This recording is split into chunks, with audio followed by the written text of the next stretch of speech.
fléau. Et ils ont rencontré notamment Yves Lambert, qui est responsable d'une structure à Nancy baptisée Antigone. Qu'est-ce qu'est Antigone? Tout de suite, le reportage. Une mère de famille avec 4 enfants et son compagnon, tous les deux sans emploi. Ils bénéficient du RMI. Autre particularité, ils sont porteurs du virus du sida. Salut Frédéric. Bonjour, installez-vous. T'as pas de café? Je vous fais un petit jeu alors. Ouais, un homme de Eh ben, on y va. Ça va. Sur l'itinéraire chaotique de leur quotidienneté, une pause. Prenez un petit café. Antigone, une association qui développe à Nancy un programme d'action sociale qui vise à l'amélioration des conditions de vie des personnes touchées par le sida et en situation de précarité.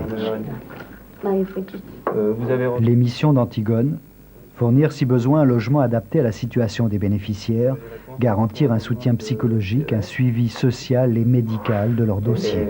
Il était temps, hein. Il était temps. Monsieur, vous attendez quoi de la structure, vous, Antigone? C'est qu'ils nous aident jusqu'au bout, jusqu'à temps qu'il le faut, quoi. Jusqu'à temps qu'ils trouvent aussi le vaccin Yves Lambert, que vous a apporté véritablement la confrontation avec ces personnes qui vivent comme vous le sida dans leur quotidienneté sur le terrain? Ces échanges internationaux sont tout à fait importants parce qu'ils permettent de confronter et d'échanger des expériences et des pratiques professionnelles de terrain à la fois très similaires, mais en même temps différentes en raison des contextes locaux. Par exemple, nous avons travaillé avec Nicoline Tasma, qui vient de Rotterdam et qui travaille à Rotterdam auprès d'une population prostituée, travail que nous sommes précisément en train de monter sur Nancy. Donc ces échanges sont tout à fait intéressants de ce point de vue-là, d'autant qu'ils nous ont devancés. On va pouvoir les copier. Ça veut dire que ça va avoir une incidence véritable sur votre comportement? Oui, oui, on va copier une partie du modèle, une partie, parce qu'on ne peut pas le transposer exactement, mais une partie de leur travail qui a été fait sur Rotterdam et qui a montré des résultats assez efficaces. Alors, Antigone, on le rappelle, assure un suivi social, un suivi médical, mais je crois que vous allez au-delà. On vous a vu vivre pendant une journée, vous allez au-delà. Vous êtes confronté à des problèmes concrets même des malades. Oui, Antigone est d'abord un programme d'action sociale qui est développé au sein de l'ARS, au bénéfice d'une population qui vit avec le VIH, mais qui est en situation de graves difficultés sociales. Beaucoup de gens viennent nous trouver alors qu'ils n'ont tout simplement pas de logement. Comme Antigone est développé au sein de l'ARS et que le logement est un outil d'insertion développé depuis longtemps, traditionnellement par l'ARS, c'est évidemment facilité. Et la première chose que nous essayons de faire, c'est de fournir le logement. Il y a également une dimension humaine et je vous propose de voir ce cri du cœur qui nous a quand même touchés. On regarde tout de suite. Il y a beaucoup de gens là qui vont me regarder à la télé, qui ne savent pas que je suis porteuse du virus, que je suis séropositif. Bon, maintenant ils vont le savoir. Moi, je m'en fous complètement. Je suis toujours la même personne dans le quartier. Je suis toujours la même personne. Alors, qu'on me dise bonjour ou pas, je m'en fous. Parce que pour moi, j'ai pas la lèpre. Je suis une personne normale et j'ai toujours été normale. Même, il y en a beaucoup qui m'ont dit bonjour jusqu'à présent et ils ne savaient pas que j'étais séropositive. Et je voudrais bien que cette personne-là continue à me dire bonjour. Parce que pour moi, c'est important. Voilà, ça c'est vraiment le cri du cœur, c'est terrible parce que ça confine à l'exclusion. C'est ce que vous vivez, vous? Oui, bien entendu, il y a des situations de discrimination qui persistent, même si depuis quelques années on a noté un mieux évident. Mais bon, le problème existe toujours, notamment par exemple en milieu de travail, c'est clair. Ça veut dire qu'ils sont toujours exclus? Oui, il y a toujours des quasiment difficultés de cet ordre-là. Je veux dire, ces dames, quand elles expriment ça, elles n'expriment pas seulement l'angoisse qui est là, qu'éventuellement des personnes ne vont plus vouloir la rencontrer. Je veux dire, c'est réel, elle prend un risque sérieux. Oui. Dites-moi, qu'est-ce qu'il manque pour faire avancer les mentalités, pour faire avancer effectivement cette prise de conscience que ceux qui sont porteurs du virus sont des gens tout à fait normaux? Ils sont malades, mais normaux. Bon, bah écoutez, il manque de beaucoup de choses. Il manque de moyens, d'informations, dans le même temps que c'est un petit peu délicat parce que à la fois tout le monde a le sentiment de tout savoir sur le sida et d'en avoir un peu marre d'entendre parler du sida. Il y a besoin de partenariat entre toutes les différentes structures. Alors ce partenariat existe déjà entre les différents organismes qui s'intéressent de près ou de loin à l'infection à VIH, mais on peut toujours renforcer ce partenariat et l'améliorer. Il y a besoin de programmes d'échange de seringues, c'est à l'ordre du jour actuellement sur Nancy. Il est temps que ce programme soit mis en place. Il y a besoin de distributeurs de préservatifs aussi, il y a besoin d'en parler, il y a besoin de beaucoup de communication. Merci Yves Lambert, et n'oubliez pas effectivement que la meilleure des guérisons en matière de sida, c'est la prévention, sortez couverts. Et puis juste une information, demain à Verdun, colloque international sur la famille, facteur de paix. Bonne semaine, au revoir.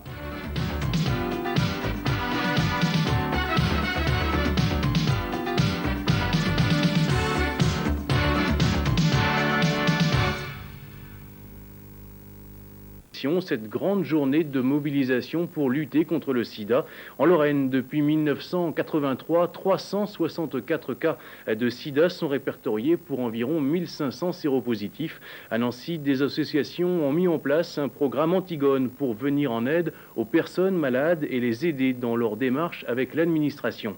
Evelyne Billot et Thierry Ville ont rencontré l'une de ces malades, prise en charge par Antigone. Il y a des comportements à risque. Il n'y a plus de catégorie à risque. Et ça, vous avez envie de le dire pour protéger aussi les autres? Oui. C'est faux que les autres se protègent. En attendant qu'il y ait un vaccin, vu qu'il n'y a que le préservatif, il faut que les gens se protègent. Témoigner pour convaincre les autres de se protéger, de se préserver. C'est pour cela que Dominique est sortie de l'anonymat. Revenue à Nancy il y a moins d'1 an, elle quittait alors l'Italie après le décès de son compagnon Angelo. Seule, sans ressources, elle a croisé les responsables d'Antigone. Un programme d'action sociale mis en place avec l'ARS 191, piloté par le collectif SIDA. Un programme destiné à aider au quotidien les personnes et familles vivant avec le VIH. Une équipe qui se bat pour leur permettre de s'intégrer dans la cité. Première étape, leur trouver un logement. Nous leur fournissons, quand le besoin existe, un logement à l'extérieur. On dit en habitat diffus, c'est-à-dire qu'il y a des logements répartis partout sur le bassin de vie nancéen. Et nous proposons à ces personnes un suivi psychosocial intensif, de telle sorte qu'à un moment donné, ils puissent se passer de nos services. Évidemment, entre-temps, on aura tenté avec eux d'installer autour de chaque ménage un réseau dense, solide, de personnes et de lieux ressources vers lesquels ces personnes pourront se retourner quand ils en ont besoin. Aujourd'hui, Dominique a un logement. Grâce à Antigone, elle a aussi retrouvé ses droits, la sécurité sociale, monté un dossier RMI. Elle milite dans des associations, Patchwork, AIDS, Lorraine Sud, car si elle admet être entourée de gens formidables, elle ressent aussi la peur des autres qui conduit à l'exclusion. Je crois qu'il faut arrêter de se cacher. Il faut que les gens voient qu'on est des personnes comme les autres, qu'on vit comme les autres. Que c'est nous qui avons le virus. Puis que ça ne s'attrape pas comme ça. Il faut qu'on arrête toutes les bêtises. Il y a encore des gens qui meurent seuls, qui ne peuvent pas parler du sida. C'est important d'en parler. Oui, c'est important. De ne pas mourir seul, sans pouvoir dire j'ai le sida. Pour cette semaine d'action, l'occasion pour nous d'évoquer la vie quotidienne des séropositifs et le rôle des associations pour les aider. À Nancy, reportage Denis Sébastien et Pascal Laurent. Dominique a 40 ans, elle est séropositive depuis 6 ans. Après avoir longtemps vécu en Italie, elle est rentrée à Nancy en 1993 sans aucune ressource. Une association, Antigone, l'a aidée à sortir de l'impasse. Je suis revenue sans logement, sans argent, sans couverture sociale, je n'avais rien du tout. Et donc j'ai rencontré Antigone, qui au bout de 2 mois m'a trouvé un logement, m'a donné mes droits à la sécurité sociale, m'a fait avoir le RMI. Rapidement, Dominique a pu retrouver les rails de l'insertion. C'est l'association qui a signé la location de son appartement et s'est portée garante pour elle. Une efficacité facilitée par les conditions de vie en région. La situation épidémiologique de la Lorraine n'est pas la situation épidémiologique de l'Île-de-France, mais ce n'est pas le seul élément. La situation du parc logement n'est pas non plus la même à Nancy qu'à Paris. Et vous imaginez que ça a des conséquences non négligeables sur notre capacité d'intervention. Dans le quartier où elle habite, à Nancy, peu de gens savent que Dominique est séropositive. Malgré tous les efforts d'information, les réactions négatives sur la maladie sont encore monnaie courante. Il y a des gens, des fois, juste le fait de voir le ruban rouge que je porte, le regard il change. Ils se posent des questions, ils se disent peut-être que... Non. Dans mon entourage, je connais des gens qui sont exclus encore, qui ne peuvent pas parler de leur séropositivité par peur de perdre leur emploi, par peur parce que le sida encore, on est exclu, quoi. Depuis un an, Dominique a un travail, un contrat emploi-solidarité dans la maison relais de Nancy. Ici sont accueillis des séropositifs et des malades du sida sans logement. La tâche de Dominique consiste à les aider à préparer les repas et à tenir la maison, et aussi à être à l'écoute de leurs problèmes. Travailler, disons que ça me fait sentir bien, disons que je me sens mieux dans ma peau. Disons que tant que je peux travailler, c'est que quelque part le sida il est encore loin. Et puis disons que c'est vrai que parce que les personnes qui viennent ici sont des personnes qui sont dans des situations que moi j'ai été. Donc c'est pour aussi leur montrer qu'on peut s'en sortir, on peut vivre avec le VIH, on peut mener une vie normale, quoi. Dominique dit souvent qu'elle vit à 100 à l'heure. Elle ne fait jamais de projet à long terme, mais elle profite avec avidité de chacune de ses journées. L'ensemble des chaînes de télévision françaises se mobilisent cette semaine pour SIDAction 95, une vaste opération de sensibilisation et de collecte de fonds au profit de la lutte contre le sida. L'argent collecté permettra de soutenir la recherche sur la maladie et les associations de prévention et d'aide aux malades. Ils sont plus de 300 en Lorraine. 361 cas de sida déclarés parmi les personnes domiciliées en Lorraine. Au dernier recensement officiel qui date de juin 1994, la région est l'une des moins touchées de l'Hexagone. C'est la Meurthe-et-Moselle qui détient le triste record régional avec 157 personnes malades du sida, suivies par la Moselle, les Vosges et la Meuse avec 23 cas déclarés. Ces chiffres ne tiennent pas compte des personnes séropositives dont le nombre est difficile à évaluer. Dans tous les cas, la maladie continue sa progression et l'écart homme-femme tend à se réduire. Actuellement, on compte 4 hommes contaminés pour une femme. Des femmes dont le principal mode de contamination est sexuel, 55% des cas. La majorité d'entre elles a entre 25 et 39 ans. En Lorraine, comme dans le reste de la France, les populations toxicomanes et homosexuelles ne sont plus seules considérées comme population à risque, puisque la maladie évolue également chez les hétérosexuels. Chacun aujourd'hui peut être concerné par cette maladie. Invité de ce journal, Yves Lambert, responsable du service Antigone, un service qui s'occupe du logement et de l'accompagnement social des malades. Concrètement, ça veut dire quoi ?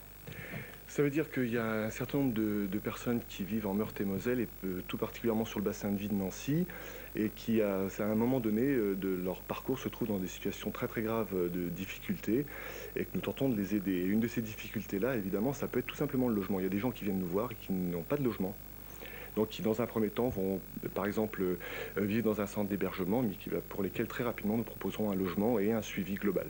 Et qui n'ont pas de logement, pour quelles raisons ? Pour des raisons financières, pour d'autres raisons qui peuvent être liées. Vous savez, le sida est un phénomène associé à d'autres problèmes, comme par exemple la toxicomanie, et sont des gens qui ont un parcours très, très difficile, évidemment, pour lesquels ils n'ont pas toujours de réponse adaptée sur place.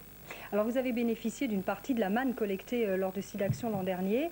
Combien et qu'en avez-vous fait ? Alors on a perçu une subvention d'un peu plus de 300 000 francs l'année dernière qui nous a permis, en complément d'autres financements qui proviennent de l'État et de la communauté européenne notamment, de faire fonctionner le service sur 2 années, en 1994 et 1995. Qui fonctionne avec des professionnels. Alors voilà, le service est un service qui a fait le choix de faire travailler des professionnels, donc conseillers en économie sociale et familiale, infirmiers, éducateurs spécialisés, etc. Et vous faites également de la prévention, notamment auprès des prostituées. On a un mandat très clair, une convention avec l'État depuis l'année dernière. Et effectivement, nous nous occupons de prostitution et notamment de prévention sur toutes les questions de santé publique liées à la prostitution, donc évidemment de l'infection à VIH. Alors, est-ce à dire que vous comptez sur les prostituées pour qu'elles fassent elles-mêmes de la prévention ? Alors on est en train de faire un travail avec des prostituées au sein d'un atelier, donc déjà dans un premier temps pour qu'ils puissent eux-mêmes faire de la prévention auprès de leurs collègues, hommes ou femmes évidemment, et dans un second temps on espère pouvoir, sur le modèle d'un groupe genevois, pouvoir travailler sur les clients. Bien, Yves Lambert, je vous remercie de nous avoir donné toutes ces explications. C'est moi.